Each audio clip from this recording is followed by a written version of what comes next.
Manipur Startup Conclave 2020 held. Chief Minister N. Biren invites application for startup scheme for talented youth. Education Minister Dr. Thoksom Radisham says news about reopening of schools from September 21st is false news.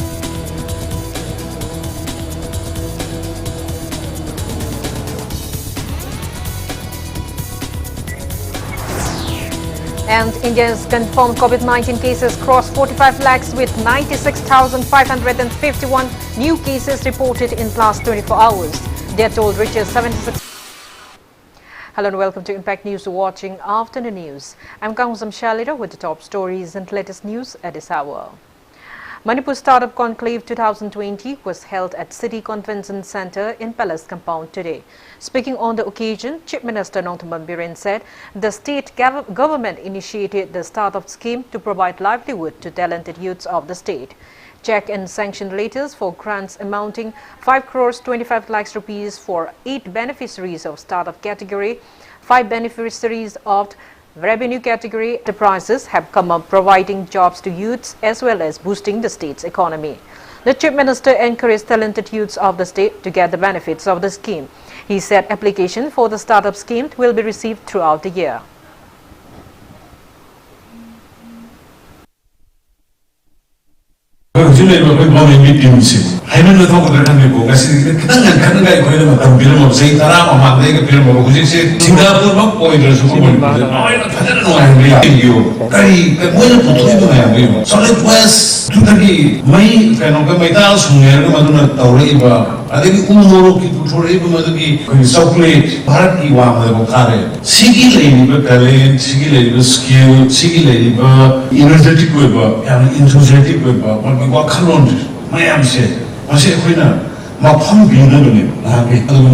Infrastructure create to be the support to be the way system of support set among the weaker. I'm not on just take but it means in a sincere way, hardworking way, innovative way. Education Minister Dr. Thoksom Radisham has clarified that news about reopening of schools from September 21st is false news. Speaking to media at his chamber in Secretariat today, the Education Minister said that the state government has not decided any specific date for reopening of schools yet. He said that releasing of a new SOP by the Union Health and Family Welfare Ministry on September 8 for students of class 9 to 12 who voluntarily seek guidance from their teachers has brought much miscommunication among the public. Minister Radisham asserted that educational institutions will be reopened only after guidelines are released jointly by Union Home Ministry and Union Education Ministry, as well as the state government has come out with its own separate SOP. He said that discussions are going on with stakeholders concerned. However, no date has been fixed yet for reopening of schools in the state. Minister Radisham appealed to hostel owners not to invite students to stay in their hostels on the pretext that schools will be reopened on September 21st, as it is false news. He added that the new SOP released by the Union Health Ministry only offers guidelines for those students who voluntarily seek help from their respective teachers. The Education Minister said that date of the opening of schools has not been fixed because saving lives is the top priority amid the coronavirus pandemic.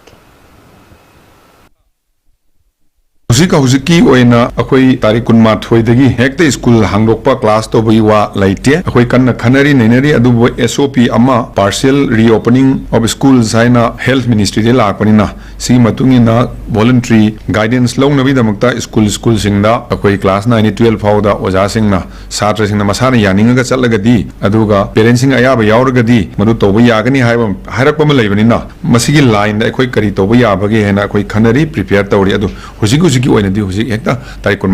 school class hang private government laite hostel langang khomjilo haibigiso laite hostel la kai langang khomjin ba thajin ma khosim laisin ma yauragadi madu guidelines laitabnina esobiso laitabna mayam akoida pau pibiro haina thamjai Members and volunteers of Naharon Yaifa Thaudang Club and Chanura Singhi Yaifa Thaurang Club Okram Chute carried out a torch rally last night against the killing of writer company staff Arambam Ranjan. It may be recalled that writer company staff Arambam Ranjan alias Kuku was shot by unknown armed miscreants who robbed SBI Bank Chorchampur on September 4. They chanted various slogans demanding the government to award befitting punishments to the culprits involved in the incident.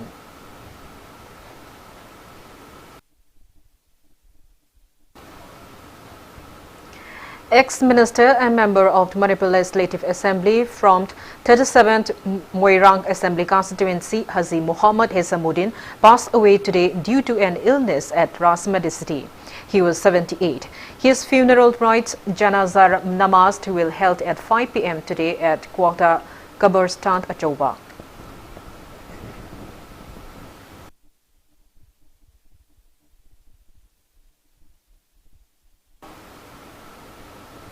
Now it's time for a small commercial break. After the break, we bring updates on coronavirus cases in India and the world. Keep watching Impact News.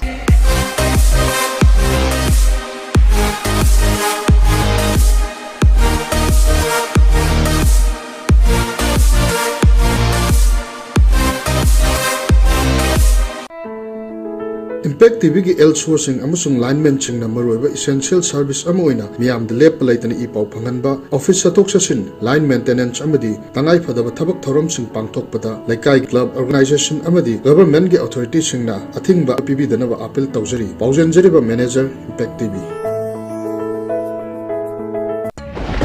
You are watching Impact TV, engaging, empowering and impacting lives.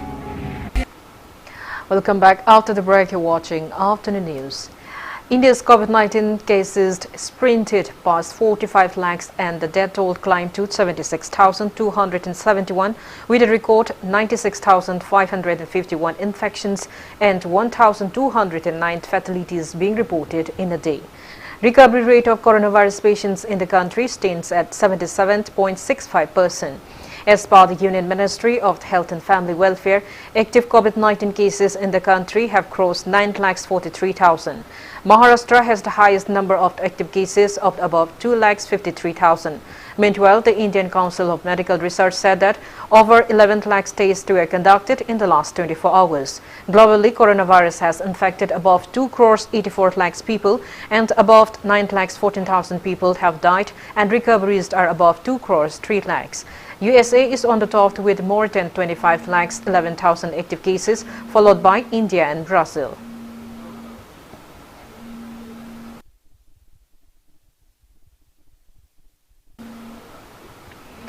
Among the northern states, novel coronavirus has affected Assam the most.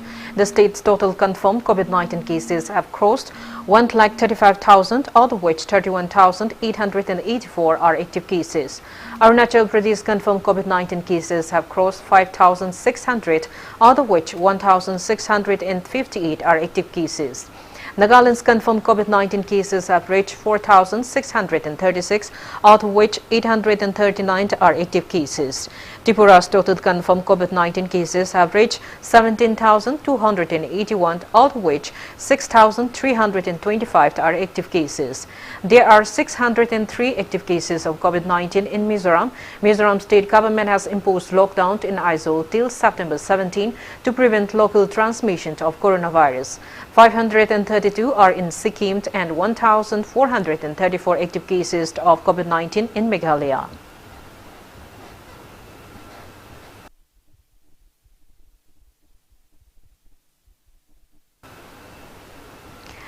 India and China have agreed on 5 points to guide their approach to the situation on the line of actual control, LAC.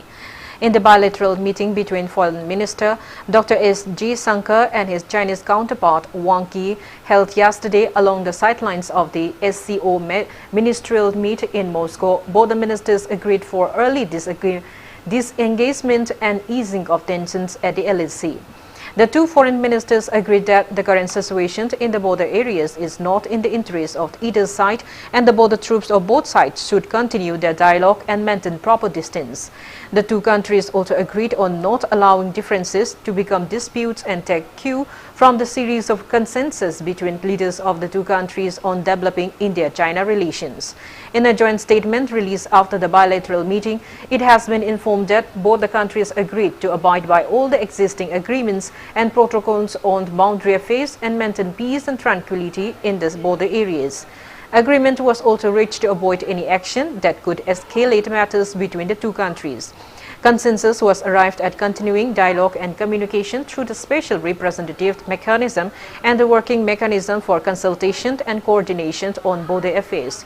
Dr. J. Sankar and Wang Yi agreed that after the situation cases, the two sides will expedite work to conclude new confidence-building measures to maintain and enhance peace and tranquility in the border areas.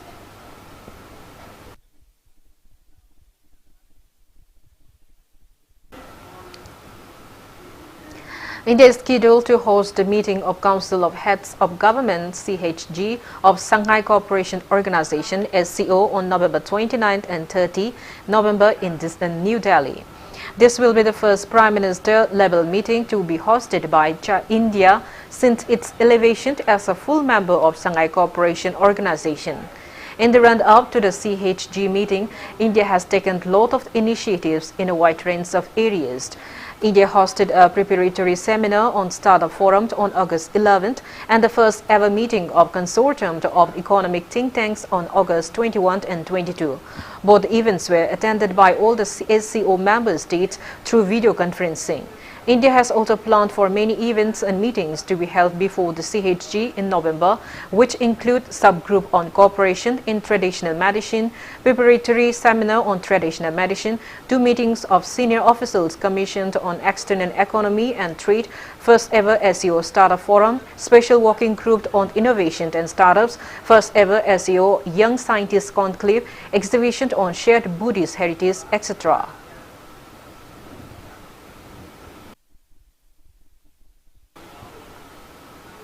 Now the sports news. Victoria Azarenka will meet Osaka Naomi in the finals of the 140th US Open Tennis Championship Women's Singles. In the first semi-final match of the championship held on the United States Tennis Association at the hard court of Billie Jean King Tennis Center in New York, Victoria Azarenka of Belarus defeated 23 times Grand Slam winner Serena Williams of USA 1-6, 6-3, 6-3. Well, in the second semi-final match, Osaka Naomi of Japan beat Jennifer Brady of USA 7-6, 7-1, 3-6, 6-3. In the first semi-final match of men's singles, Pablo Carreño Busta of Spain will meet Alexander Zverev of Germany, and in the second semi-final match, Daniil Medvedev of Russia will meet Dominic Thiem of Austria today.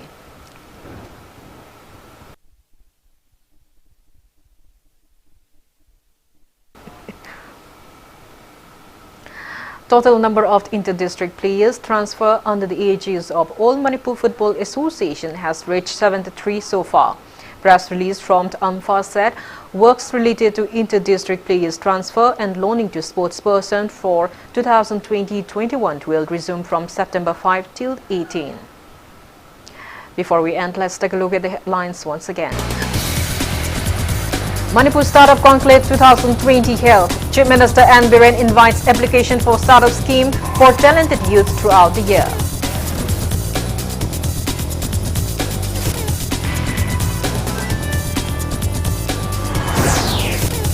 Education Minister Dr. Thoksum Radisham says news about reopening of schools from September 21st is false news.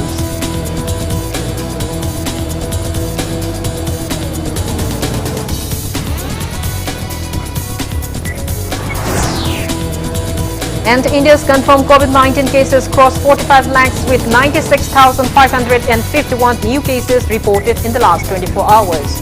The 271.